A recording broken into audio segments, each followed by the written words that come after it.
Hello, good morning, Radhe Radhe दोस्तों। स्वागत है आपका मेरे एक नए स्टडी ब्लॉग में। आज के ब्लॉग में मैं आपसे शेयर कर रही हूँ अपना मॉर्निंग का रूटीन कि मैं मॉर्निंग में क्या क्या कितना स्टडी कर पाती हूँ, क्या क्या काम कर पाती हूँ। ये ब्लॉग मेरा सुबह 3 बजे से लेकर सुबह 8 बजे तक का है। सफलता उसी को मिलती है जो अपने मंजिल तक पहुँचने वाली राह पर हर परिस्थिति में चलता ही रहता है। तो इसी मोटिवेशन कोट के साथ शुरुआत करते हैं आज के ब्लॉग की। आज मेरी मॉर्निंग वही हो गई थी 3 बजे। 3 बजे से उठकर मैंने मुँह हाथ धोकर अपनी स्टडी को स्टार्ट किया 3 बजे से। मेन फोकस तो मेरा एनसीईआरटीज़ पर ही रहता है कि मैं सारी एनसीईआरटीज़ को ज़्यादा से ज़्यादा बार पढ़ पाऊँ। जितनी मल्टीपल टाइम्स उनको पढ़ पाऊँगी, रिविज़न कर पाऊँगी, उतना बेनिफिट रहेगा। क्योंकि 1-2 बार पढ़ने से काफ़ी कुछ होता है कि जो हम दोबारा तिबारा पढ़ते हैं तो हमें लगता है ये चीज़ तो हमको याद नहीं रही थी, हम भूल गए थे।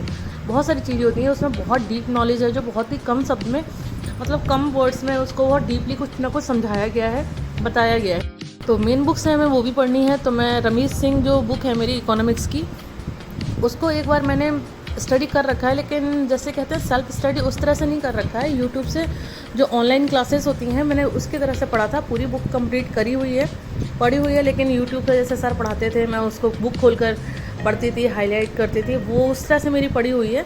सेल्फ स्टडी अब मैं स्टार्ट करूँगी, तो मैंने आज से स्टार्ट की है उसकी सेल्फ स्टडी। तो उसका मैंने जो फर्स्ट चैप्टर था उसको मैं स्टडी की, सुबह उसको पढ़ना शुरू किया था। क्लास से या किसी से पढ़ाई हुए से कितना भी स्टडी कर लो, लेकिन जब तक हम सेल्फ स्टडी नहीं करते हैं उसकी हमें डीप नॉलेज नहीं मिलती है, हमें डीपली कभी वो याद मतलब नहीं हो पाते हैं। उसके काफ़ी सारे फैक्ट्स होते हैं जो हम खुद ही पढ़ते हैं तो ही हमें समझ में आते हैं। क्योंकि अगर हम किसी से क्लास ले रहे हैं, उसको सुन रहे हैं, तो वो चीज़ समझ में आ जाती है, लेकिन उसकी डीप नॉलेज है वो हमें खुद सेल्फ स्टडी करने से ही मिलती है। तो एक बार पढ़ी हुई है वो उस तरह से पढ़ी जैसे क्लास ले रहे हैं, हम क्लास में पढ़ रहे हैं, उस तरह से मेरी स्टडी करी हुई है। दोबारा मैंने पढ़ना उसको अभी स्टार्ट किया है, तो आज मैं ज़्यादा देर तक नहीं पढ़ती, बस 1.5 घंटे ही मैंने उसकी स्टडी की थी। तो फर्स्ट चैप्टर में तो वही उसकी डेफिनेशन है, मैक्रो और माइक्रो इकोनॉमी इसके बारे में समझाया गया है, व्हाट इज़ एन इकोनॉमी समझाया गया है। तो ये सब मैंने पढ़ा था, स्टेज ऑफ ग्रोथ तक पढ़ा, उसके बाद मैंने उसको नहीं पढ़ा था। क्योंकि इकोनॉमिक्स एनसीईआरटी से पढ़ने में तो इंटरेस्टिंग लगती है, लेकिन बुक से पढ़ने में ज़्यादा देर तक एक साथ नहीं पढ़ी जाती है। या तो ब्रेक लेना पड़ता है, या फिर लगता है कि अब ठीक है थोड़ा कुछ और सॉल्व कर लेते हैं, या तो PYQ लगा लेते हैं, या फिर रीजनिंग या मैथ्स को सॉल्व कर लेते हैं। उसके बाद ब्रेक लिया, ब्रेक लेने के बाद मैंने फिर ल्यूसेंट को पढ़ना स्टार्ट किया, क्योंकि ल्यूसेंट भी लेके चल रहे हैं, इसमें ल्यूसेंट भी पढ़नी है मेरे को। उससे काफ़ी कुछ वन लाइनर है, तो वन लाइनर भी मैंने पढ़ना ज़रूरी है, तो मैंने उसको भी ल्यूसेंट से जो जो चीज़ें मुझे ठीक लग रही हैं वो मैं पढ़ूँगी। ल्यूसेंट में अभी ज्योग्राफी ही पढ़ रही हूँ, क्योंकि ज्योग्राफी अभी मेरी कंप्लीट नहीं है। ल्यूसेंट से जब ज्योग्राफी कंप्लीट हो जाएगी तो अदर सब्जेक्ट्स का पढ़ना स्टार्ट करूँगी।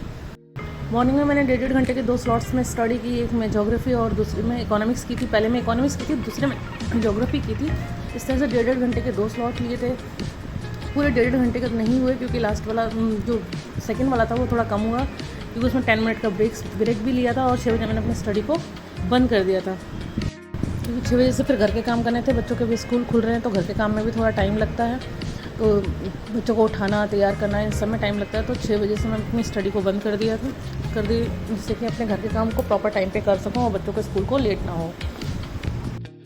फिर 6 बजे से वही उठ स्टडी बंद करने के बाद घर में काम, झाड़ू पोछा, वो घर की साफ़ सफाई करना, उसके बाद बच्चों को उठाना, बच्चों को उठाकर फिर उनको नहलाकर उनको स्कूल के लिए तैयार करना, फिर ब्रेकफास्ट बनाना, बच्चों को खिलाना, और उसके बाद बच्चों को स्कूल लेके जाना, स्कूल छोड़ कर आना। इस तरह से मेरी सुबह की मॉर्निंग चलती है। इस सुबह की मॉर्निंग का काम बहुत ज़्यादा भी होता है, और स्टडी भी मॉर्निंग में अच्छी होती है। तो मॉर्निंग में वही रहता है कि जितना जल्दी उठ जाओ उतना अच्छा है, लेकिन वही है कि नाइट में अगर 3-4 घंटे तो सोने को चाहिए ही चाहिए। अगर इससे कम सोया, मेरे को करीब 5 घंटे सोने की नीड रहती है। अगर मैं 5 घंटे से कम सोती हूँ तो थोड़ा मेरे सर में पेन होने लगता है, क्योंकि इससे कम में मेरा फिर नहीं हो पाता है। इससे ज़्यादा तो नहीं, लेकिन इससे कम भी मेरा मतलब चलता नहीं है। तो 5 घंटे की एटलीस्ट नींद चाहिए ही चाहिए होती है। 2 घंटे पूरे सुबह मॉर्निंग में घर के काम में लग जाते हैं, बच्चों को तैयार करना, स्कूल भेजना, नाश्ता बनाना, घर में साफ़ सफाई, सब 2 घंटे में मैं मैनेज करती हूँ। खुद का नहाना धोना सब कुछ 2 घंटे में मैनेज करना होता है, क्योंकि अगर इससे कम में हम मैनेज करेंगे तो बच्चों को छोड़ने के बाद जो मतलब टाइम होता है बचा हुआ, काफ़ी सारा टाइम मतलब 2-3 घंटे का होता है, वो स्टडी के लिए नहीं बचेगा। फिर अगर उसमें मैं घर के काम मैनेज करने लगी तो फिर स्टडी के लिए टाइम कम हो जाएगा। तो वो टाइम अपनी स्टडी के लिए सेव करना है, तो सारे काम हमें उन 2 घंटे में निपटाने होते हैं। गर्मी होने लगी है तो गर्मी में मैं थोड़ा मॉर्निंग में स्टडी ज़्यादा अच्छे से नहीं हो पाती जितनी कि सर्दी में होती है। कंपेयर टू सर्दी में बहुत अच्छी स्टडी हो जाती है। आराम से उठ के बिस्तर में बैठे रहो, ना तो ब्रेक की नीड होती है ना किसी चीज़ की होती है। मेरी स्टडी सर्दियों में ज़्यादा अच्छी होती है कंपेयर टू गर्मी के। मॉर्निंग में अगर 3 से 4 घंटे का टाइम स्टडी के लिए निकल आता है तो फिर दिन में भी हम 5 घंटे का 4 घंटे का टाइम आराम से निकाल सकते हैं। इस तरह से दिन में 8 से 9 घंटे की स्टडी आराम से हो जाती है। लेकिन अगर मॉर्निंग का हम 3 घंटे का या 4 घंटे का जो भी समय निकाल सकते हैं उसको वेस्ट कर देते हैं तो फिर हमारा दिन में भी टाइम मैनेज होना बहुत मुश्किल हो जाता है। अगर हम सुबह में एक बार लेट उठे तो फिर हमारे सारे काम स्लो लेट होते ही जाते हैं, फिर हमारे कोई काम मैनेज टाइम पे नहीं हो पाता है। इसलिए मुझे तो ऐसा ही लगता है कि जो मेरे जैसी हैं, होम मेकर हैं, बेबीज़ हैं जिनके छोटे, तो उनको मॉर्निंग का टाइम ही अपने लिए वेस्ट रखना चाहिए। मॉर्निंग में अगर वो अपना टाइम निकाल लेती हैं तो उनका टाइम ज़्यादा अच्छे से मैनेज हो जाएगा। अगर रही बात नींद में कोई इशू आ रहा है तो आपके अगर फैमिली में सब कुछ ठीक है, मतलब वो थोड़े से सपोर्टिव हैं लोग, आपको दोपहर में जब टाइम मिलता है तो आप नींद दोपहर में थोड़ी सी कंप्लीट कर सकते हैं। लेकिन मॉर्निंग में डिस्टर्बेंस कम होता है, उसमें अच्छे से पढ़ाई हो जाती है। मेरी तो काफ़ी अच्छे से पढ़ाई मतलब मॉर्निंग में ही हो पाती है। वो दिन में भी जाती है क्योंकि मैं अकेली रहती हूँ तो दिन में भी अब बच्चों के स्कूल जाने के बाद मेरे पास कोई काम नहीं होगा, ना ही कोई डिस्टर्बेंस करने वाला है। कोई भी डिस्टर्ब मेरे को नहीं करेगा। जब तक मैं खुद उठ के अपने किचन के काम के लिए नहीं जाती हूँ तब तक मेरे लिए कोई भी प्रॉब्लम नहीं होने वाली है। वही चीज़ है क्योंकि मेरे पास अगर फैमिली नहीं है तो मेरे सपोर्ट के लिए भी कोई फैमिली नहीं है। अगर मुझे डिस्टर्बेंस करने के लिए नहीं है, जैसे अगर फैमिली होती है, मेंबर्स होते हैं तो सपोर्ट के लिए भी होते हैं। अगर वो डिस्टर्ब करते हैं तो सपोर्ट भी करते हैं। अगर डिस्टर्ब करने के लिए नहीं है तो सपोर्ट करने के लिए भी नहीं है। मैं अकेली हूँ, मुझे सारे काम भी अकेले मैनेज करने होते हैं तो मुझे कोई डिस्टर्ब नहीं करता है। अगर मैं सुबह 3 घंटे का पढ़ लेती हूँ तो बच्चों के जाने के बाद 3 घंटे पढ़ लेती हूँ। मेरी मॉर्निंग में ही 11-12 बजे तक 6 घंटे की आराम से हो जाती है। 6 से 7 घंटे मॉर्निंग में स्टडी हो जाती है। फिर दिन में कितना भी कम हो 2-3 घंटे तो निकल ही आते हैं। और बच्चे अगर घर में भी होते हैं तो भी इतना तो मैनेज कर ही लेती हूँ। बाकी तो ज़्यादा मेरी फैमिली कोई है नहीं तो और काम भी नहीं होते हैं। बाकी जिसके पास काम है तो कुछ सपोर्ट ले लें, उसमें हेल्प मांगने में कोई बुराई तो है नहीं।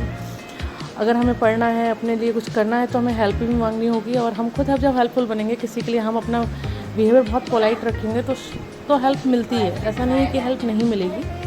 बस ये है कि ईगो को साइड रखें कि अगर किसी ने कुछ कह दिया तो उस बातों को ना सोचें, इससे अपनी पढ़ाई को डिस्टर्ब ना करें। ज़्यादा से ज़्यादा फोकस अपनी स्टडी पे रखें क्योंकि लोगों का कुछ नहीं है, वो आज कहेंगे कल भूल जाएंगे। बाकी अगर हमारा टाइम एक बार निकला तो वो फिर कभी वापस नहीं आएगा। तो जो हमारे पास टाइम है थोड़ा सा निकल तो रहा ही है, उसको हम जितना यूटिलाइज़ कर लेंगे अपनी लाइफ के लिए उतना अच्छा होगा हमारे लिए, हमारी फैमिली के लिए, हमारे बच्चों के लिए। अब तो मैं अपने घर के काम और स्टडी को मैनेज कर लेती हूँ अगर जब तक हेल्थ इश्यूज़ ना हो। लेकिन स्टार्टिंग में मुझे काफ़ी प्रॉब्लम होती थी। कभी घर के काम फैले रह जाते थे, कभी स्टडी नहीं हो पाती थी, बहुत सारी प्रॉब्लम्स होती थी क्योंकि बेटे भी बहुत छोटे थे उस टाइम।